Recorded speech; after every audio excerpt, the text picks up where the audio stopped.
여러분 안녕하세요. 오롱장입니다. 오늘은 시장에 대한 얘기를 좀 간단히 해보고자 합니다. 좀 편하게 얘기하고 싶은데요. 많은 분들이 제가 많이 말씀을 드렸는데 아무래도 제가 한쪽에 치우친 사람이라고 생각을 하시기 때문에 좀 잘 안 들리시는 분들도 계신 것 같아요. 그런데 저는 이제 저에 대한 어떤 신뢰나 믿음이 있고 제 자신에 대해서, 그리고 저는 계속 시장에 오래 머물렀기 때문에 1년 후, 그러니까 내년 2023년이 됐을 때 또 어떤 분들이 나오고 어떤 현상이 일어날지를 예측이 가능하잖아요. 물론 자신만의 의견이 있으신 분들은 그 믿음을 따라가면 되겠지만, 저 또한 시장에 머물면서 많은 행동을 해왔고 결과를 지켜봐 왔단 말이에요. 지금 시장에 대한 문제점을 절대 놓치시면 안 되는 부분이 있거든요. 근데 그걸 좀 말씀드리고자 해요. 이미 여러 가지 이론을 들은 다음에 그거에 빠져 계신 분들한테는 제 의견이 전혀 들리지 않을 거예요. 그건 저도 알고 있습니다. 그리고 사실 그거를 바꾸거나 부동산을 잘 모르시는 분들을 일깨워 드리는 게 사실 제 목표는 아니에요. 왜냐면은 이미 생각이 한쪽으로 휘어지신 분들은 다시 돌아오기가 어려워요. 그러니까 저는 뭐 누구를 제가 건방지게 계몽시킨다거나 새롭게 알려드린다거나 인생을 이끌어 드릴 수 있는 사람은 아니라고 생각을 해요. 그런데 좀 그래도 지금 전세 월세를 살면서 앞으로 시장이 불안하신데 제 얘기가 좀 들리는 분들, 좀 비교를 해도 좋아요. 저는 다른 분들이랑 비교를 해 보고 제가 얘기한 얘기를 한 6 개월 단위로 검증을 해 보셔도 자신 있거든요. 지금까지 그래 왔고 딱 그 과정 갖다 제 채널이 성장을 해온 거예요. 그래서 결과가 좋았다는 뜻이죠. 많은 분들이 지금 시장이 꺾이고 내려간다고 생각을 하실 거예요. 그런데 저는 그렇게 생각을 할 수가 없어요. 그냥 우기는 게 아니라 제가 그렇게 생각할 수 없는 이유를 말씀을 드릴게요. 많은 분들이 약점을 하나 가지고 있어요. 이 약점은 뭐냐면 여태까지 부동산 시장의 통계에 대한 지식이 없어요. 단순히 말씀을 드려볼까요? 자, 여러분 12월 달에 서울 부동산 거래량이 9천 건을 찍었습니다. 많아요, 적어요? 즉시 대답이 나오셔야 됩니다. 어떠세요? 많아요, 적어요? 9천 건. 12월 한 달 동안에 거래가 9천 건이에요. 많아요, 적어요? 이 정도면 꽤 괜찮은 거거든요, 요새는. 지금 9천 건이 문제가 아니고 여러분 2천 건이 문제입니다. 완전 바닥에 눌려 있죠. 예를 들어서 2021년도에 서울 아파트 매물 건수가 6만 개라고 쳐요, 여러분. 자, 서울 아파트 매매 건수가 앱마다 다르지만, 회사마다 카운팅이 다르지만 서울 아파트 매매 물건 등록 건수가 6만 건을 넘었습니다. 많아요, 적어요? 문제가 뭐냐면은 언론에서 하는 얘기를 들으면은 글로 끌려갈 수밖에 없어요. 30대가 몇 프로를 차지하고 있다. 갭 투자가 전체 거래의 몇 프로다. 외지인이 전체 거래의 몇 프로다. 몇만 건이 됐다. 주택을 30만 호를 공급하겠다. 30만 호가 계획인지 실제 준공인지 공공임대가 들어가 있는지 아파트가 아닌 주택까지 들어가 있는지 아무것도 확인하지 않고 그 글을 쓰는 사람의 의도 그대로 따라가시잖아요. 하지만 여태까지 부동산 시장은 통계와 여태까지 시장에서 나타났던 시스템이란 게 있습니다. 사람들이 집을 짓고 그 집을 분양받고 그 집을 월세를 놓거나 전세를 놓거나 자기가 들어가 살면서 대출을 받고 인테리어를 하고 복비를 내면서 40년 동안 만들어 온 시스템이 있단 말이에요. 여러분이 아무리 우기셔도 갑자기 그 시스템이 바뀌진 않아요. 많은 분들이 착각하는 게 케네스 로고프 교수가 썼던 이번엔 다르다의 책 내용을 그대로 행동하고 계세요.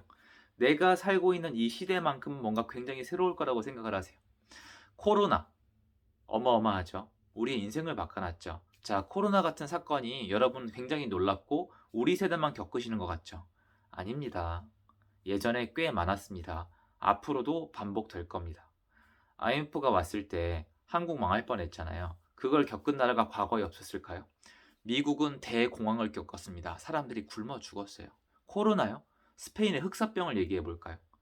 인류의 역사는 반복될 뿐이에요. 왜 이렇게 거창한 얘기를 하느냐? 오히려 거창하게 보지 말자는 거예요. 어차피 반복돼요. 인간이 만들어 나가는 세계예요. 부동산은 특히 오래된 재화이기 때문에 특별한 시스템이 나오지 않아요. 가끔 저한테 그 얘기까지 하시더라고요. 블럭 방식인가요? 새로운 건축 방식, 3D, 4D인가요? 3D 프린팅 방식으로 앞으로 아파트를 만들 거니까 기존의 아파트에 대해서 혁신적인 단가가 축소가 있을 거기 때문에 지금부터 아파트 값은 폭락할 거다. 완전 망상가죠. 이런 분들이 너무 많아요. 그냥 역사는 반복된다니까요, 여러분. 수요와 공급, 거래를 통한 가격의 형성 이게 다예요. 아파트가 공급되어지는 방식은 조금도 변한 게 없어요. 나라가 토지 땄고 건설사에 팔아먹고 건설사가 분양 때리고 그것도 선분양이죠. 분양받은 다음에 대출 받아가지고 중도금 내다가 막판에 전세 놓거나 자기가 들어간다. 바뀐 게 뭐가 있는데요? 여러분이 보기엔 바뀐 게 있어요? 구축 매물 내놔서 팔고 복비 내고 구축 매물 전세 내놔서 팔고 전세 계약 맺고 월세 계약 맞고 팔고 또 은행에서 대출 받고 시스템은 변한 게 없어요. 무슨 말이냐면 IT나 다른 분야에 비해서 부동산은 굉장히 심플합니다. 그리고 앞으로도 반복이 될 거예요. 왜? 이걸 바꾸는 게 쉬운가요? 쉽지가 않아요. 왜 쉽지가 않을까요? 누구 하나 본인의 이득을 포기하지 않기 때문이에요, 여러분. 너무 단순하거든요. 국가가 포기할 수 있을까요? 국가가 땅 팔아먹는 맛을 잊을 수 있을까요? 그 토지는 어떻게 할 건데요? 그리고 정치하시는 분들이 어떤 토지를 개발하고 토지를 파는 거를 싫어할 거라고 생각하시는 분들은 조금 더 나이가 드시고 좀 더 세상을 공부하셨으면 좋겠습니다. 정치하시는 분들이나 나라는 땅을 이렇게 개발해 가지고 파는 걸 좋아할 수밖에 없습니다. 추가적인 얘기는 안 하겠습니다. 좀 예민한 부분이기도 하니까요. 근데 좋아합니다. 건설사는요. 그거 팔아먹어야 되니까 얼씨구나고 달려든단 말이에요. 근데 경기가 안 좋을 땐 안 달려들죠. 분양은 누가 받아요? 실수요자만 받는다고요? 말 같지도 않은 소리 하지 마시고요. 투기꾼들 없으면 분양시장은 힘을 못 쓰기 때문에 건설 경기 자체가 풀이 죽어요. 지금 한국에 있는 되게 좋은 아파트들 있죠. 지금 그나마 서울이나 경기도에 이만큼 아파트가 있는 이유는 다주택자 투기꾼 덕분이라고 해도 절대 과언이 아닙니다. 자, 그러면 얘네는 그 다음에 전세를 놓거나 월세를 놓거나 왜 팔아먹어요? 내 손에 돈이 남으니까. 국가나 건설사나 분양받는 사람이나 그 다음 전세입자나 월세입자나 그 다음 매매를 선택하는 사람들 중에 단 한 사람도 빼지 않고 본인의 이득을 위해서 행동을 하거든요. 이 시스템이 깨질 것 같아요? 누가 본인의 이기주의를 포기할 건데요? 여러분이요? 폭락을 원하는 여러분이요? 여러분도 폭락을 원하는 이유는 본인을 위해서 아니에요? 대한민국의 그 누구 하나 본인의 이득을 포기할 사람은 없기 때문에 부동산 시장은 변하지 않아요. 어떤 게 예를 들을 수 있을까요? 한국의 결혼 문화를 생각해 볼까요? 여러분, 선배님들, 결혼을 해보신 분들, 한국의 결혼 문화가 합리적이라고 생각하세요? 나가서 축의금 내고 결혼식 장비에다가 이런저런 돈 다 쓰고 예물 꼭 맞춰야 되고 뭐 옛날에 지금 하지도 않지만 뭐 그 있잖아요. 함사세요. 이런 거 합리적이에요. 다 돈 깨지는 거예요. 근데 왜 여태까지 유지가 됐을까요? 난 이미 축의금 냈거든. 결혼 관련 업체들은 먹고 살아야겠거든. 이것뿐이에요. 돌잔치는요. 외국 가보세요. 이런 게 어디 있는지. 인간이 본인의 이득을 포기하는 순간부터 시스템이 바뀌겠지만 인간이 본인의 이득을 포기하지 않으면 그 시스템은 바뀌지 않아요. 무슨 말이냐? 부동산 시장은 여전히 바뀔 이유가 없다는 겁니다. 자, 그러면 여태까지 역사상 큰 변화가 없다는 전제 조건 하에 지금 어떻죠? 한국 아파트 역사상 서울의 거래량이 최하일 겁니다.